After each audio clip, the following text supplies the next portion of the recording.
PM Atmanirbhar Swasthya Bharat Yojana. Under this project, the government started 17 public health units and as well as existing health units to be upgraded, and as stated earlier, nearly 100 districts are to be well equipped with healthcare facilities. And also, the government wants to take up the water problem solution to Indians. Under this Jal Jeevan Mission, the government wants to provide drinking water facility to all the citizens of India, and the water should be available with quality, pollution free. So that will be helpful for them to maintain their health. And with regarding education also, the government wants to planning to open 100 new Sainik schools as well as 750 Ekalavya schools in tribal areas. Also, central universities in some parts of the country. With regarding infrastructure, the government not only wants to take up new projects and construction projects, also they wants to take up the scrapping of vehicles.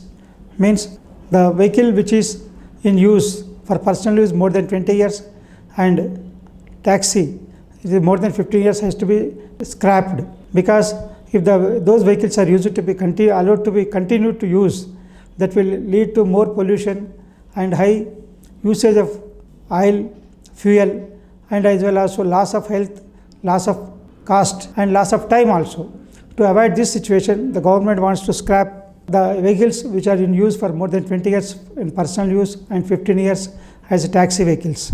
The government has announced roadway projects in Assam, Kerala, Tamil Nadu, West Bengal and many other places under Bharatmala project. Nearly 11,000 kilometers new road projects has been planned. Also, the government wants to make the railways under 100% electrified by 2023. Means the government doesn't want to use coal or diesel for transportation of rails. Also, the government wants to take up another metro projects in 27 cities. So that is going to be change of game of these 27 cities with high transportation facility, low cost, and traffic congestion may be reduced. Under infrastructure projects, the government wants to extend the LPG gas facility to 1 crore more families of the country, so that nearly it will benefit around 5 to 6 crores population of this country. To the existing Pradhan Mantri Ujjwala Yojana, the scheme is undertaking to provide LPG supply, cooking gas supply to the lower and poor people who cannot afford to have LPG connection. The government has given comfortness to taxpayers also, that is income taxpayers. Those who are super senior citizens crossing 75 years of age, they need not file their return of income if their income consists of only pension and interest from banks and post offices only. It means the super senior citizens are given relief from filing returns of income, because the pension payer as well as the interest payer will make the suitable tax payments on behalf of the taxpayer, and the taxpayer need not file any return of income, because if there is only two sources of income, that is pension and interest. Also, one of the great relief or comfortness given to the taxpayer is the reopening period. Earlier it was 6 years from the end of the 11th assessment year, means that may come to around 8 years. Now that is reduced to 3 years. That is one of the great relief to especially middle class people who are always under stress. Filing of any information filed may be misunderstood or may not be understood properly, or may not be able to convince the assessing officer. That reduces the tension of the middle taxpayers. Escaped income is less than 50 lakhs. If it is more than 50 lakhs, that existing time limit of 10 years is still allowed to be continued. Also, the education institutions or trusts which are having turnover of less than 1 crore, the threshold limit was up to 1 crore, they need not get registered with the income tax department.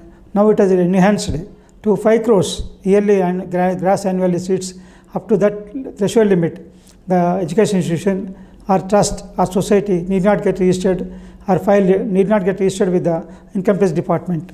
Under minimum governance and maximum governance, the government has taken steps to allow the states to raise borrowing limit by another 4% to their GDP, as well as to regulate the shares, bonds, mutual funds market, the government is proposing to come out with new securities market code, which replaces SEBI and 3 other acts.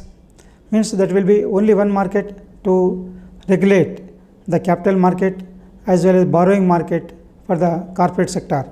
The next is regarding bank deposits.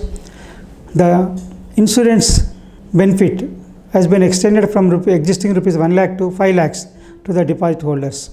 Means earlier the existing borrower whose deposits are up to 5 lakhs will be fully saved, fully protected by the insurance granted by the government.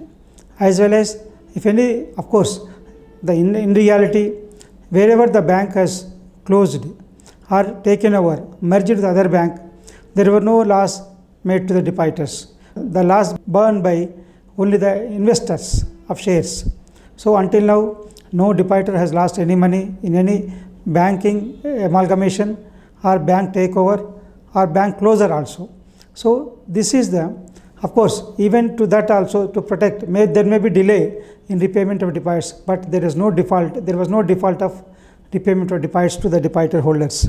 The government wants to take away all the loans which are written off by the NPS from the banks and financial institutions to dedicated asset management company, so that company will take over all these loans and will initiate recovery proceedings legally or any other sale proceeds, recovery proceedings, legal proceedings, all related proceedings will be taken over by the dedicated asset management company. The government wants to disinvest from 2 of PSU's banks and 1 insurance company. Of course, the names are not yet disclosed. Maybe the government wants to come away. The government feels that the government should not carry on the business. Government should be only facilitator. It need not be actually carry on the business. With that concept, the government wants to disinvest from the 2 public sector banks and 1 insurance company. As far as agriculture is concerned, the government has proposed to grant 16.5 lakh crores loans to the farmers. All these loans will be disbursed through NABARD, and NABARD will give finance to the local cooperative banks, scheduled banks, and primary agriculture cooperative credit societies. All these will take up the issue of disbursing loans to farmers. With this emphasis on 6 sectors, the government is proposing or planning to make Indian economy strong as early as possible and better future for upcoming generations or future years, because this government efforts are going to be foundation for the coming years. We have seen the policies prepared economic sector by late Prime Minister P.V. Narasimha Rao, implemented by then Finance Minister Dr. Manmohan Singh, and regulations made under the government led by Atal Bihari Vajpayee ji.